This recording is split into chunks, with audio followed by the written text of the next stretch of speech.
और इधर गुजरात के चुनाव की तारीखों का ऐलान आज हो गया। 1 दिसंबर और 5 दिसंबर को वोट डाले जाएंगे। 8 दिसंबर को नतीजे आएंगे। तारीखों का ऐलान से पहले ही कांग्रेस ने अलग तरह की स्क्रिप्ट लिखनी शुरू कर दी। चुनाव होना बाकी है, लेकिन मोदी के विरोधी अभी से चुनाव आयोग पर अटैक करने लगे हैं। आज नरेंद्र मोदी ने अपने अंदाज में राहुल गांधी और केजरीवाल की पार्टी दोनों को ही जवाब दिया है। नरेंद्र मोदी ने बगैर नाम लिए कैसे पॉलिटिकल अटैक किया, समझते हैं इस रिपोर्ट से।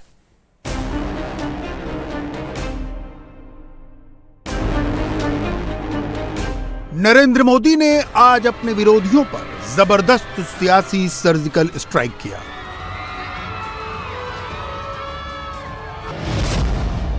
पहला सर्जिकल स्ट्राइक राहुल गांधी पर, दूसरा सर्जिकल स्ट्राइक केजरीवाल पर। नरेंद्र मोदी ने अपनी डिक्शनरी से चुन चुन कर शब्द निकाले। पहले राहुल को आईना दिखाया, फिर केजरीवाल को। 164 सेकंड में मोदी ने राहुल और केजरीवाल दोनों की पूरी टाइमलाइन खोल कर रख दी। मोदी ने क्या कहा ये सुनाएंगे। उससे पहले 24 घंटे में राहुल गांधी और केजरीवाल ने जो जो कहानियां सुनाई हैं उस पर नजर डालते हैं, लेकिन पहले राहुल को सुन लेते हैं। भारत जोड़ो यात्रा एक विचारधारा है और एक सिंबल है, और जो बीजेपी की विचारधारा है उसके खिलाफ क्लैरिटी से एक दूसरी विचारधारा रखने का तरीका है। रास्ता लंबा है। बीजेपी से लड़ना, जो इंस्टीट्यूशनल कैप्चर इन्होंने किया है उससे लड़ना 2 मिनट का काम नहीं है। There is an element of institutional capture which they have done, which the united opposition will reverse, and it's important that people who have played a role in this institutional capture, they realize that you cannot get away with this scot-free, that there is a cost involved in capturing the institutions of this country and trying to destroy the institutions in this country, and you will pay that price. It is a political action against the way the BJP and the RSS are dividing the country and damaging the country, spreading hatred, spreading violence. The aim of the action is that the hatred and the violence that the BJP is spreading are weakening the country. They are anti-national activities. One way of looking at the BJP, that it is a political organization. That's a rather superficial way of looking at the BJP. BJP is actually an emotion, and that emotion at a superficial level is hatred. But if you scratch a little bit, it is actually fear. They're actually scared. Congress party, it is the opposite of fear. What is the opposite of fear? Is the confrontation of your own fear. The moment the Congress party starts to spread this idea of confront your fear, naturally the BJP will start to collapse. Congress की पूरी timeline संस्थाओं पर शिकंजा, नौकरशाही पर दबाव, RSS का agenda, ऐसे तमाम शब्दों से भरी पड़ी है। ठीक वैसे ही आम आदमी पार्टी और केजरीवाल की टाइमलाइन पर भी ऐसे ही बयान, ऐसे ही शब्दों की भरमार है। भ्रष्टाचार, कट्टर ईमानदार, नौकरशाह, सरकार का दबाव। लेकिन आज मोदी ने इन्हीं शब्दों से राहुल और केजरीवाल दोनों को समझा दिया। हमने देखा है कि जेल की सजा होने के बावजूद भी, भ्रष्टाचार साबित होने के बावजूद भी कई बार भ्रष्टाचारियों का गौरवगान किया जाता है। मैं तो देख रहा हूं ऐसे ईमानदारी का ठेका लेकर के घूमने वाले लोग, उनके साथ जाकर के ऐसे हाथ पकड़ के फोटो निकालने में शर्म नहीं आती उनको। ये स्थिति भारतीय समाज के लिए ठीक नहीं। आज भी कुछ लोग दोषी पाए जा चुके भ्रष्टाचारियों के पक्ष में भांति भांति के तर्क देते हैं। अब तो भ्रष्टाचारियों को बड़े बड़े सम्मान देने के लिए वकालत की जा रही है। ये कभी ऐसा हमने सुना नहीं देश में।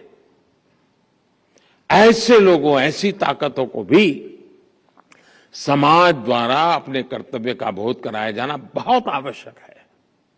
इसमें भी आपके विभाग द्वारा की गई ठोस कार्रवाई की बड़ी भूमिका है। साथियों, आज जब मैं आपके बीच आया हूं तो कुछ और बातें भी करने का मन स्वाभाविक करता है। भ्रष्टाचार और भ्रष्टाचारियों के विरुद्ध कार्रवाई करने वाले सीबीसी जैसे सभी संगठनों को, और यहां सभी उस आपके एजेंसी के लोग बैठे हैं, आपको डिफेंसिव होने की कोई जरूरत नहीं है।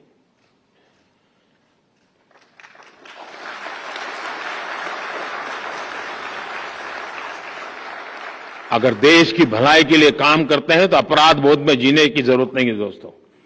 हमें पॉलिटिकल एजेंडा पे नहीं चलना है, लेकिन देश के सामान्य मानवी को जो मुसीबतें आ रही हैं उसे मुक्ति दिलाने का हमारा काम है।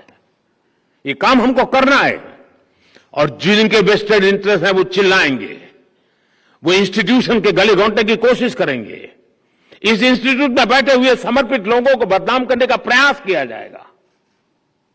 ये सब होगा। मैं लंबे अरसे तक इस व्यवस्था से निकला हुआ दोस्तों, लंबे अरसे तक हेड ऑफ द गवर्नमेंट के रूप में काम करने का मुझे अवसर मिला है। मैंने बहुत गालियां सुनी, बहुत आरोप सुने दोस्तों, कुछ बचा नहीं मेरे लिए,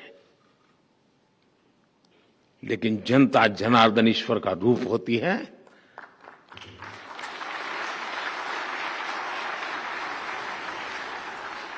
वो सत्य को परखती है, सत्य को जानती है, और मौका आने पर सत्य के साथ खड़ी भी रहती है। मोदी ने जिस बात का जिक्र किया वो तस्वीर साल 2000 की पटना की है, जब मुख्यमंत्री नीतीश कुमार की शपथ के मौके पर एक मंच पर लालू और केजरीवाल नजर आए थे। दोनों ने एक साथ हाथ उठाकर विपक्षी एकता की तस्वीर दिखाई थी। इतना ही नहीं, लालू केजरीवाल से गले भी मिले। मोदी इसी तस्वीर का जिक्र कर रहे थे और जनता को आगाह कर रहे थे। ये वो तस्वीर थी जिसमें एक तरफ लालू यादव जो भ्रष्टाचार के आरोपी हैं और दूसरे खुद को कट्टर ईमानदारी का चेहरा बताने वाले केजरीवाल। मोदी क्यों भ्रष्टाचार के बहाने ईमानदारी का ढोल पीटने वाले केजरीवाल को आईने में उतार रहे हैं, समझ सकते हैं। साथियों, हमारे देश में भ्रष्टाचार की और देशवासियों को आगे बढ़ने से रोकने वाली दो बड़ी वजह रही है। एक, सुविधाओं का अभाव, और दूसरा, सरकार का अनावश्यक दबाव। लंबे समय तक हमारे यहां सुविधाओं का, अवसरों का अभाव बनाए रखा गया। एक गैप, एक खाई बढ़ने दी गई। इससे एक अस्वस्थ स्पर्धा शुरू हुई, जिसमें किसी भी लाभ को, किसी भी सुविधा को दूसरे से पहले पाने की होड़ लग गई। इस होड़ ने भ्रष्टाचार का इकोसिस्टम बनाने के लिए एक प्रकार से खाद पानी का काम किया। राशन की दुकान में लाइन, गैस कनेक्शन से लेकर सिलेंडर भरवाने में लाइन, बिल भरना हो, एडमिशन लेना हो, लाइसेंस लेना हो, कोई परमिशन लेनी हो, सब जगह लाइन। ये लाइन जितनी लंबी, भ्रष्टाचार की जमीन उतनी ही समृद्ध। और इस तरह के भ्रष्टाचार का सबसे ज्यादा नुकसान अगर किसी को उठाना पड़ता है तो वो है देश का गरीब और देश का मध्यम वर्ग। जब देश का गरीब और मध्यम वर्ग अपनी ऊर्जा इन्हीं संसाधनों को जुटाने में लगा देगा तो फिर देश कैसे आगे बढ़ेगा, कैसे विकसित होगा। राहुल गांधी भारत जोड़ो यात्रा कर रहे हैं, केजरीवाल अपनी ईमानदारी का सर्टिफिकेट दे रहे हैं, और जब मोदी अपने 8 सालों की बात कर रहे हैं तो इशारा कांग्रेस और केजरीवाल की सरकार की तरफ कर रहे हैं। ये किसी से छिपा नहीं है।